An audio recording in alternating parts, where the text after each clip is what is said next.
Welcome to another video. So let's continue. So आज हम सीखने वाले हैं शेडिंग। प्रीवियस वीडियो में हमने जाना कि आई ड्राइंग कैसे करें। हमने 5 पार्ट में आई को डिवाइड किया। फ्रंट फेस के लिए पहले हमने 2 रो लिया और उससे पहले सेंटर लाइन से डिवाइड किया और उन सेंटर लाइन के लेफ़्ट और राइट साइड को इक्वली स्पेस के साथ डिवाइड किया। तो हमने बेसिकली 3 कॉलम को लिया है। हमने जो 5 पार्ट डिवाइड किया था, है ना, उसके 3 कॉलम को हमने आई के ड्राइंग के लिए लिया। So it's time to shading. अब हम शेडिंग जानेंगे कि शेडिंग कैसे करें। तो बेसिकली मैं अभी चारकोल पेंसिल यूज़ कर रहा हूँ। मेरे पास पेपर स्टम्प है एंड पेपर स्टम्प एंड अप्सरा का एक इरेज़र। आप चाहें तो हाईलाइट के लिए आप इलेक्ट्रिक इरेज़र भी यूज़ कर सकते हैं, जो बहुत कम यूज़ होता है, लेकिन कहीं कहीं हाईलाइट या ऐसे पार्ट हों उसके लिए हमें इसका यूज़ कर सकते हैं। अगर नहीं भी है तो भी नो वरी, हम इसे यूज़ कर सकते हैं। इसके शार्पन एज को यूज़ कर सकते हैं। ऑलराइट, देखिए सबसे पहले आई में जो आईबॉल है, आईबॉल में जो पिपल है, ये सबसे डार्कर पार्ट होता है आई का। ठीक है, तो हम इसे हम ब्लैक कर लेते हैं। हम पहले फंडामेंटल इरेज भी कर सकते हैं। ड्राइंग जब शेडिंग करें तो मेक श्योर कि आपका फंडामेंटल इरेज हो गया हो, राइट। अब इस वाइट पार्ट को हम छोड़ देते हैं और धीरे धीरे राउंड करके हम पेंसिल में चारकोल या ग्रेफाइट, अगर आप ग्रेफाइट यूज़ करें तो उसे रख सकते हैं।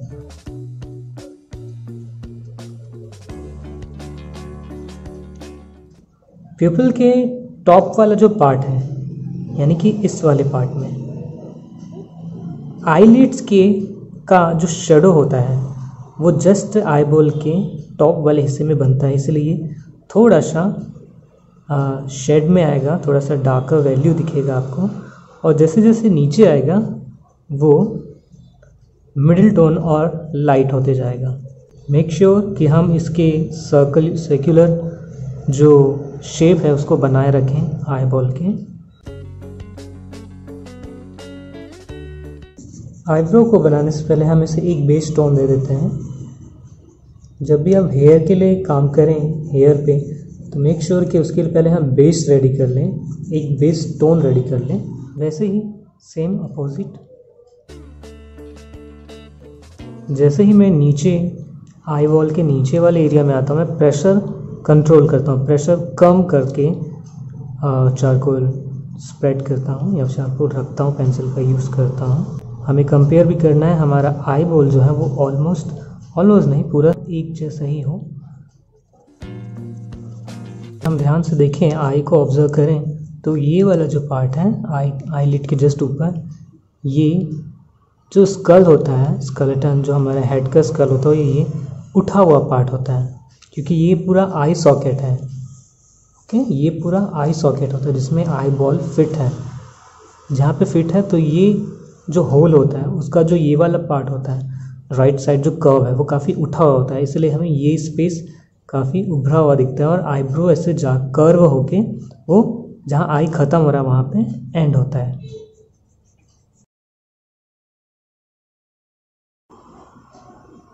आई होप ये दिख रहा है। अब हमें पेपर स्टम्प यूज़ करते समय कुछ बातों का भी ध्यान रखना है। हम जब भी पेपर स्टम्प यूज़ करें तो बहुत ही प्रेशर ना दे, रगड़े नहीं, ताकि उसका टेक्सचर, यानी जो हमारा सीट है उसका टेक्सचर ना निकले। चलिए, तो हम इसे भी पेंसिल की तरह राउंड यूज़ करते हैं।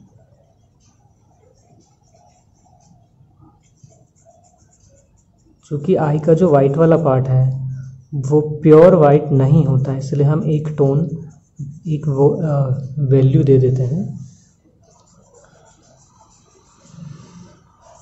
आप पेपर स्टैम्प के जगह आप टिश्यू पेपर, सॉफ्ट कॉटन या सिंथेटिक या जो मेकअप ब्रश होता है उसे भी स्मजिंग के लिए यूज़ कर सकते हैं। मैं ये वाले पार्ट यूज़ कर रहा हूँ।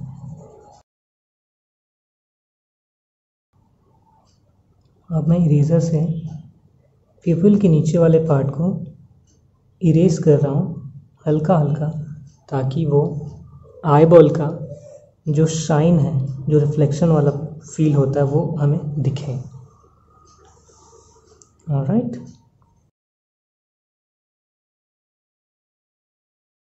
हमें ध्यान रखना है मोस्टली जब हम काम करते हैं आई पे, तो आई का जो कॉर्नर वाला पार्ट होता है उसे हम बहुत ज़्यादा शार्प दिखाते हैं, उसे हम बहुत तीखा दिखाते हैं।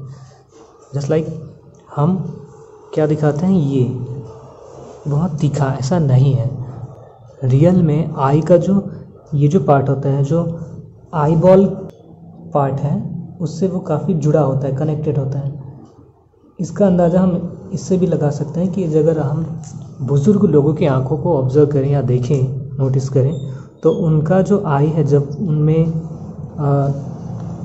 जब उनको आई का प्रॉब्लम होता है या मोतियाबिंद प्रॉब्लम होता है, तो यहाँ पे हम देखते हैं, यहाँ पे जो एरिया जो बनता है, ब्लर वाला एरिया, वो एक्चुअल में शो करता है कि वहाँ बहुत ज़्यादा तीखा नहीं रहता है, वो आई से कनेक्टेड होता है ना। कॉन्टेक्ट लेंस भी जो बनता है वो इसके शेप के अकॉर्डिंग ही बनता है। तो ये जस्ट वाइट वाले पार्ट से मिला होता है, तो वहाँ पे कोई ऐसा लाइन नहीं बनता, ड्राइंग जैसा नहीं होता। तो हमें इस बात का ध्यान रखना है, और किनारे किनारे जो एरिया है वो थोड़ा ब्लरी रखना है। ओके,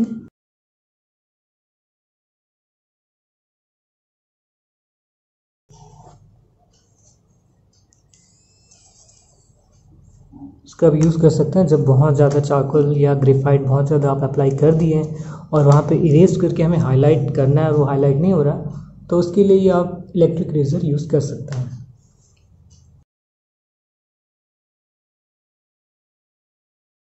अब हम इसके आई लैशेस बनाते हैं। तो हेयर के लिए हमें टैप करना है, ओनली टैप किए और छोड़े, कर्व के साथ छोड़ना है, टैप किए छोड़े, टैप किए, और ये जैसा हमें शेप देना है आई लैशेस का।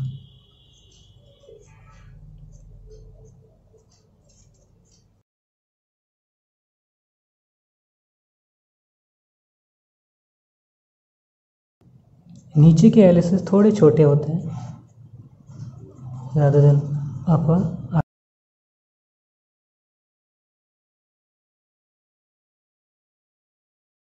अब eyebrow,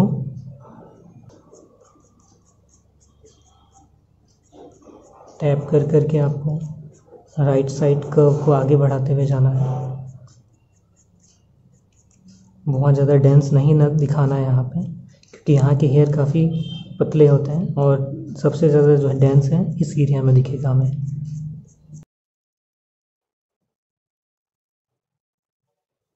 okay, just opposite side. Top वाला है, तो मिड बॉटम वाला जो एरिया है उसको हमें थोड़ा सा हाईलाइटेड रखना है, क्योंकि जब हम आगे आई के बारे में डीपली स्टडी करते हैं तो आईलिड का जो प्लेन्स होता है, वो बीच में प्लेन्स जो बनता है उसे हमें हाईलाइट छोड़ना पड़ता है, क्योंकि जो एरिया रेस्ड होता है, जो उभरा हुआ होता है उसमें लाइट का जो रिचनेस होता है वो ज़्यादा होता है, दैट्स वाई वो हाईलाइटेड नज़र आता है।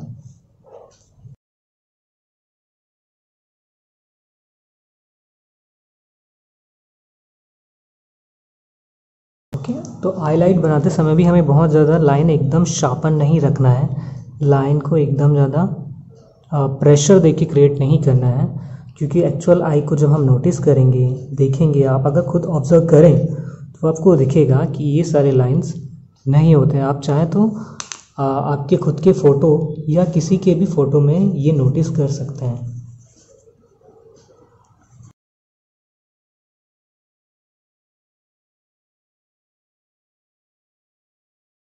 मैंने आई के जो वाइट वाले पार्ट होते हैं उसको बहुत ज़्यादा भी वाइट नहीं छोड़ा है, मैंने थोड़ा ग्रे टोन में इसे दिखाया है, तो इससे क्या होता है कि आई हमारा रियलिस्टिक दिखता है। सो आपको अगर वीडियो अच्छा लगा तो प्लीज़ प्रैक्टिस, एंड जो भी लाइक सब्सक्राइब जो भी करना आप कर दें, and follow this simple tricks and tips, and आप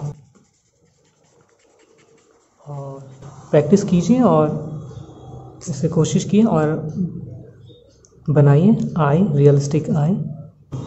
नेक्स्ट जो हमारा वीडियो होगा, हम नोज़ पे आएंगे कि नोज़ कैसे ड्रॉ करें और नोज़ का फंडामेंटल क्या है। ऑलराइट, तब तक के लिए कीप एंजॉय योर वर्क और जितना हो सके उतना आप प्रैक्टिस करें। So wish you all the very best.